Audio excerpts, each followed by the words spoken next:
Hello everyone, myself Sakshi Rathod and you are welcome to our channel EduSwitch. So students, आज का जो हमारा session होने वाला है वह किसी चैप्टर के टॉपिक से रिलेटेड नहीं है, पर फिर भी आप लोगों के लिए बहुत ज़्यादा इंपॉर्टेंट है, क्योंकि आज हम डिस्कस करेंगे how to achieve maximum number of marks in biology. Okay बच्चों, अब देखो, अगर आप 24 घंटे पढ़ते भी रहते हैं और फिर भी आपके अगर ज़्यादा नंबर नहीं आते तो बच्चों इसका कोई मतलब नहीं होता, क्योंकि exam is all about how you represent yourself. ठीक है बच्चों, तो एग्जाम में आप रिप्रेजेंट करते हैं अपने आप को, वही सब कुछ होता है।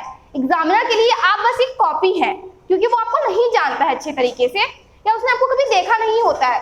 तो आप एग्जाम्स में अपने कॉपी में जैसा रिप्रेजेंट करते हैं अपने आप को, आप उनके लिए वही हैं। तो बच्चों, आप क्या करते हैं, पूरे दिन पढ़ते रहते हैं पर फिर भी आपके अगर अच्छे नंबर्स नहीं आते, इसका मतलब तो यही है कि आप कहीं ना कहीं कुछ मिस्टेक्स कर रहे हैं। तो आज हम लोग इस सेशन में उन्हीं टॉपिक्स को, उन्हीं पॉइंट्स को वन बाय वन करके डिस्कस करेंगे। ठीक है बच्चों, और बच्चों ये पॉइंट्स जो है एकदम माइंड में इनको प्रिंट कर लीजिएगा, क्योंकि बहुत ही इंपॉर्टेंट पॉइंट्स हैं जो आप एग्जाम में अच्छे नंबर इनके थ्रू ला सकते हैं। क्लियर है? और अगर आपको ये वीडियो पसंद आए, इसमें से कोई पॉइंट आपको लगे कि हाँ मैम ने कुछ बहुत अच्छा पॉइंट बताया है जिससे हमें इम्प्रूवमेंट हो सकती है, तो इस वीडियो को लाइक जरूर कीजिएगा, अपने फ्रेंड्स के साथ इसको शेयर जरूर कीजिएगा। तो स्टार्ट करते हैं हम लोग आज का सेशन। अब देखो बच्चों, मैं वन बाय पॉइंट करके आपको इनको समझाऊंगी। क्लियर है? सबसे पहला पॉइंट, बच्चों की आजकल ट्रेंड बन चुका है कि रेफरेंस बुक पढ़ते हैं वो लोग। क्या करते हैं, रेफरेंस बुक को ही पढ़कर एग्जाम देने चले जाते हैं। पर बच्चों, आप लोगों को ये समझना चाहिए कि जो पेपर बनते हैं हम लोगों के, तो वो एनसीईआरटी के बेस्ड बनते हैं। जो पेपर बनाता है ना बच्चों, वो एनसीईआरटी को माइंड में रखते हुए पेपर्स बनाता है। तो आपको सबसे पहले क्या करना है, एनसीईआरटी पढ़नी है। आप रेफरेंस बुक भी पढ़िए साथ में, पर सबसे पहला इंपॉर्टेंस आप एनसीईआरटी को दीजिए। क्लियर है आप लोगों को? क्योंकि एग्जामिनर जो होता है वह जो आपकी एग्जाम कॉपीज बनाता है ना, क्वेश्चन पेपर, वो एनसीईआरटी को ध्यान में रखते हुए बनाता है। क्लियर है? पहला पॉइंट तो आपका ये हो गया। अब देखो बच्चों, दूसरा पॉइंट क्या है, आप अपना एक टाइम टेबल बना लीजिए। टाइम टेबल बनाने का मतलब ये नहीं है कि सुबह इतने बजे उठना है, इतने बजे नहाना है, इतने बजे खाना है या इतने बजे पढ़ना है। टाइम टेबल ऐसा बिल्कुल नहीं बनाना है। आप अपने पूरे एंटायर कोर्स को जो आप पढ़ते हैं उनको डिवाइड कर लीजिए कि इस टाइम पे हमको ये पढ़ना है। आप एक डेली का रूटीन बना लीजिए कि इतने सब्जेक्ट्स हैं, हम इनको क्या करेंगे, इतने इतने पार्ट्स में डिवाइड कर देंगे और रात को सोने से पहले किसी भी हाल में हमको वो टॉपिक्स क्लियर करने हैं। क्लियर है आप लोगों को? अब देखो बच्चों, जब आप अपना टाइम टेबल बनाएं तो आपको सबसे पहले ये ध्यान रखना है कि जो सब्जेक्ट्स आपको हार्ड लगते हैं उन सब्जेक्ट पे थोड़ा ज्यादा ध्यान दीजिएगा, उनको टाइम टेबल में जरूर लाइएगा अपने जो आप बना रहे हैं। क्लियर है आप लोगों को? बच्चों, बायोलॉजी सब जो सब्जेक्ट है ना, बच्चों उसको ज्यादा इंटरेस्ट नहीं देते हैं, तो उसमें ऐसा टाइम रखना है, जैसे कि आप मान सकते हैं इसको आप लोग शाम के टाइम अपने अगर कोर्स में रखें, टाइम टेबल आप बना रहे हैं तो ज़्यादा अच्छा रहेगा। क्योंकि आप जब रात को सोने जाते हैं तो आपका माइंड थोड़ा थक जाता है, तो आपका पढ़ने का मन नहीं करता उस टाइम। तो बायोलॉजी किस टाइम पे रखनी है आप लोगों को, शाम के टाइम। क्लियर है आप लोगों को? अब देखो बच्चों, ये आपका हो गया टाइम टेबल। अब देखिए, इसके बाद आपको क्या करना है, जब भी बायोलॉजी पढ़ने बैठे तो अपने साथ एक रजिस्टर भी जरूर लेके बैठें। ठीक है? रजिस्टर एकदम रफ नहीं होना चाहिए, फेयर होना चाहिए, क्योंकि आपको वो पढ़ना भी रहता है उसमें से। जब भी आप पढ़ने बैठे, या एनसीईआरटी हो आपके पास या रेफरेंस बुक हो, कुछ भी हो, तो आप जो पढ़ रहे हैं उसमें जो इंपॉर्टेंट पॉइंट्स हैं उनको क्या कीजिए, उस नोट में आप रजिस्टर में लिखते रहिए। क्योंकि जैसे कि आप जब पढ़ते हैं ना बच्चों, तो एक मतलब ऐसे आप खुद आइडिया लगाइए कि जब आप पढ़ते हैं तो आपका पूरा एक पेज, उसमें सब कुछ इंपॉर्टेंट नहीं होता है, कुछ ही पॉइंट्स होते हैं जो इंपॉर्टेंट होते हैं। तो उन्हीं पॉइंट्स को क्या करना है, अपने एक नोटबुक में लिखना है, और जब एग्जाम्स आएंगे तो उन्हीं नोटबुक को उठाकर आप पढ़ लीजिए। उससे क्या होगा, आपका टाइम भी ज्यादा वेस्ट नहीं होगा और आपके दिमाग में केवल पॉइंट टू पॉइंट वाली बातें जाएंगी। ठीक है? आप इसके अलावा एक और चीज कर सकते हैं, अपने साथ एक हाईलाइटर लेकर बैठिए। जब भी एनसीईआरटी या रेफरेंस बुक पढ़े तो जो इंपॉर्टेंट पॉइंट्स हैं उन्हीं को ही हाईलाइट कीजिए। तो इससे क्या होगा, सिंपल सी बात है बच्चों, एग्जाम से पहले हमारे पास बहुत कम टाइम होता है और हमको कम टाइम में ही ज्यादा से ज्यादा चीजें ग्रैब करनी होती हैं। तो इसीलिए या तो अपना एक नोट मेकिंग बना लीजिए, नोट मेकिंग ज्यादा आप इसेंशियल है, मतलब कर सकते हैं। हाईलाइट जो है आप समहाउ करिए ना करिए वो आपकी मर्जी है, पर note making is very important. Clear है आप लोगों को? अब देखिए इसके अलावा क्या कर सकते हैं आप जो पिछले साल के प्रीवियस ईयर के क्वेश्चन पेपर्स हैं उनको सॉल्व कीजिए। देखो बच्चों, ये जो प्रीवियस पेपर्स होते हैं ना, इनको सॉल्व करना बहुत ज्यादा जरूरी होता है। आप वही कीजिए as comparison to model papers. जो मॉडल्स होते हैं ना, आप उनको रहने दीजिए, उसकी बजाय अगर आप 5-8 साल के अगर प्रीवियस ईयर के क्वेश्चन पेपर सॉल्व करोगे तो उससे आपको ज्यादा प्रॉफिट मिलेगा मेरे अनुसार, मेरे हिसाब से। क्योंकि मॉडल पेपर बच्चों वो क्या होता है, अजम्पशन लगाते हैं कि ऐसा पेपर आ सकता है, पर बच्चों जो प्रीवियस ईयर के पेपर होते हैं ना, उससे क्या होता है कि हमको ये अंदाजा लग जाता है कि किस हिसाब से क्वेश्चन सेट्स होते हैं। ठीक है, इससे देखो बच्चों एक और चीज होती है, इससे एक प्रॉफिट क्या होता है कि आप जैसे कि एग्जाम का जो फेयर होता है ना वो भी कम हो जाएगा। क्यों? आपने वैसे ही क्वेश्चंस लगाए हुए हैं, तो जब आप एग्जाम में बैठेंगे ना तो आपको क्या होगा, एग्जामिनेशन फेयर नहीं रहेगा। क्लियर है आप लोगों को? चलो बच्चों, ये तो हो गई एक पॉइंट।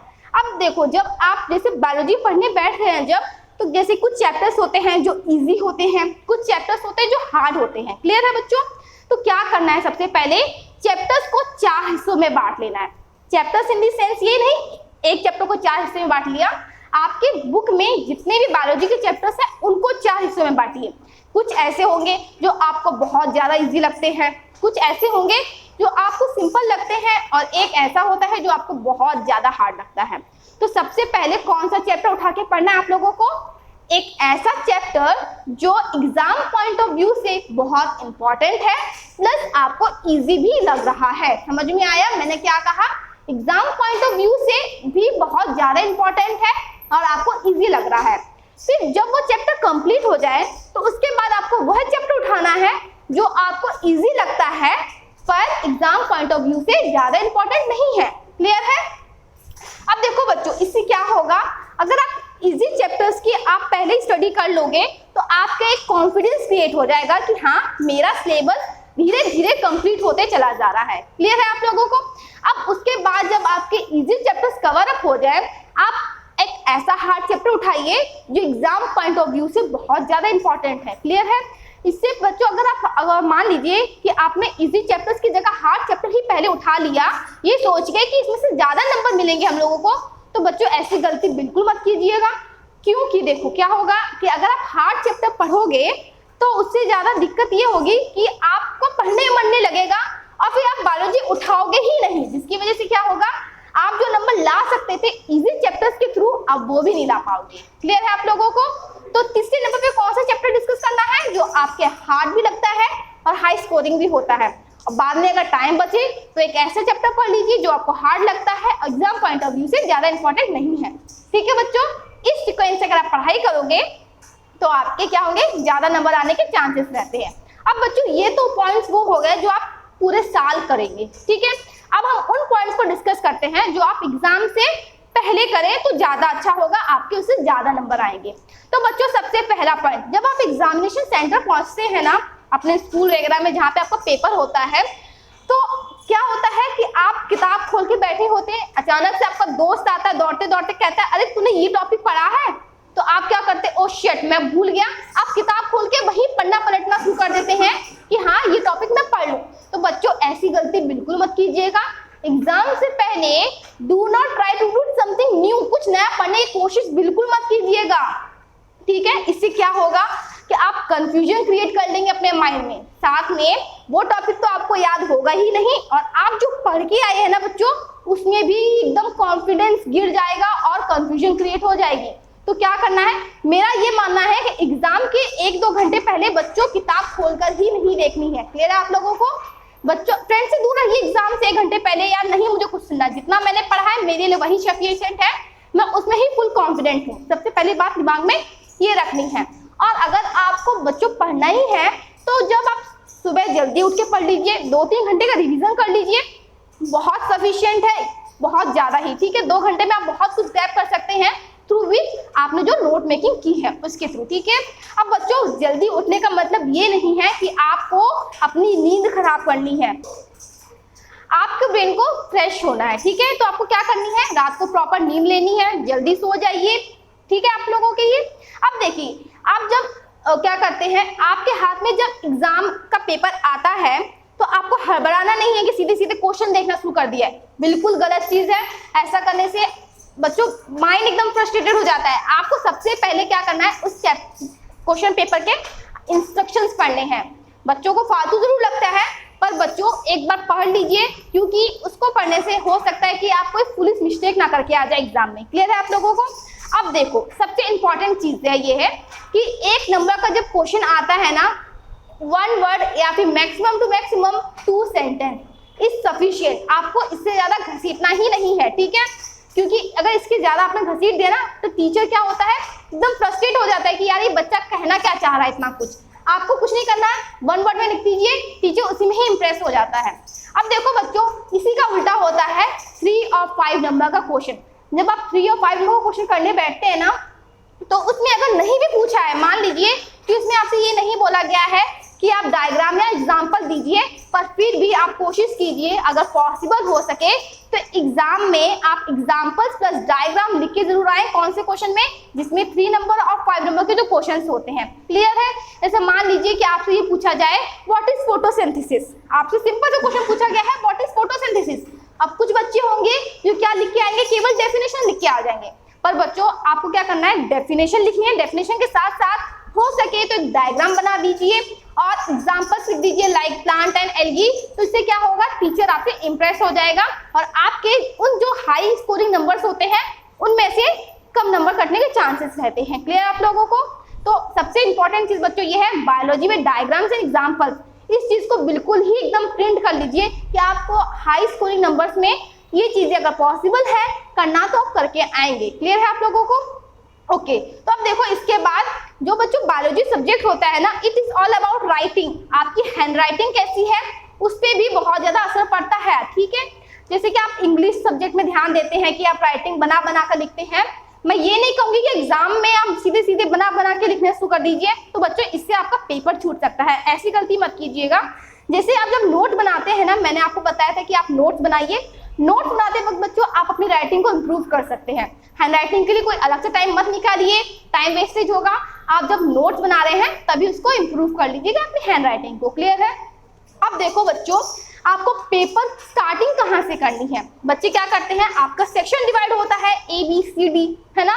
आप A सेक्शन की बजाय अगर B सेक्शन से स्टार्ट करोगे, मतलब जो हाई स्कोरिंग क्वेश्चंस होते हैं अगर उनसे स्टार्ट करोगे तो क्या होगा, इससे आपका क्वेश्चन लिस्ट की प्रॉब्लम सॉल्व हो जाएगी।